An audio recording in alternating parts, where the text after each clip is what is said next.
Years ago, when I was in 7th grade, an octopus sailed off the seafloor and secured herself to a rocky outcropping off the coast of California.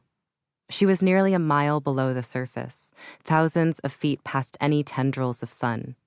But in the bright beams of a submarine, the octopus's edges glowed the reddish purple of a salted Japanese plum. I know about the purple octopus because a remotely operated submersible watched her glide toward the cliff. The sub, which hailed from the Monterey Bay Aquarium Research Institute, had come to observe not just one octopus, but the many Granuletini boreopacifica octopuses like her known to cling to the sea cliff. But she was the only one there, moving slowly toward the rock. When the sub returned a little over a month later, it found the same octopus. They could tell by the scars. Latched onto the side of the outcropping, her arms coiled around her like suckered fiddlehead ferns, sealing in a newly laid clutch of eggs. When the octopus held herself close in this way, she was around the size of a personal pizza. Her large black eyes peered down into the abyss of the canyon beneath her. The sub returned again and again to visit the mother octopus, who remained frozen in her vigil. She did not move. She did not eat. She shrank. Each visit found her paler, as if she had been dipped in milk. Her black eyes swirled in pallid clouds. Her pebbly skin hung loose from her body. The sub kept returning until it had seen the octopus 18 times over the course of 4.5 years, until one day it arrived to find the octopus gone. She had left behind a silhouette in tattered egg capsules still clinging to the rock like deflated balloons. This, the scientists understood, was a sign that her eggs had hatched successfully, freeing the mother octopus to die.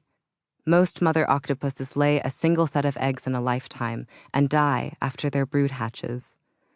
The scientists who observed the octopus called her 4.5-year brooding period the longest on record for any animal.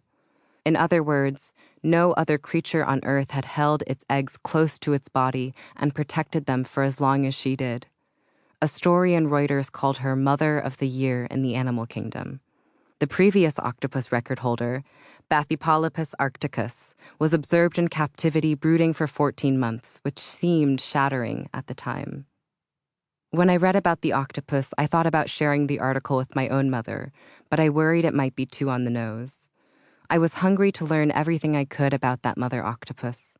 I wanted to know how she chose that rock and how far she had to travel, and what her eggs felt like before being laid, if they were heavy, if they left an imprint on her body, and what else of the sea she'd seen up until then, and how she knew when it was time to leave the abyss, her familiar dimensionless expanse. In the abyss, a body can move across 3 planes.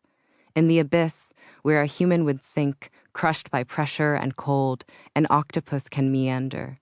It can roam and hunt and unfurl its 8 limbs like a blooming flower. Do female octopuses know what to expect when they're brooding? Does each mother learn about the vigil as she experiences it, wondering each day how much longer it will last? Hundreds of octopus mothers speckling a cliff, each starving, each alone. Or maybe the purple octopus in her youth passed by paling octopuses clinging to the edges of the canyon and recognized this would also be her fate one day. More than anything, I wanted to know why the octopus with her big and alien brain did not eat while she brooded her eggs. Surely she must have hungered. Did she have any inkling of the flurry of babies that might not make it if she strayed from her vigil to hunt or eat or stretch her limbs? I knew I was anthropomorphizing, and yet I couldn't imagine how a creature with a consciousness would starve for 4.5 years without something like hope. What I mean to say is, I wanted to know if she ever regretted it.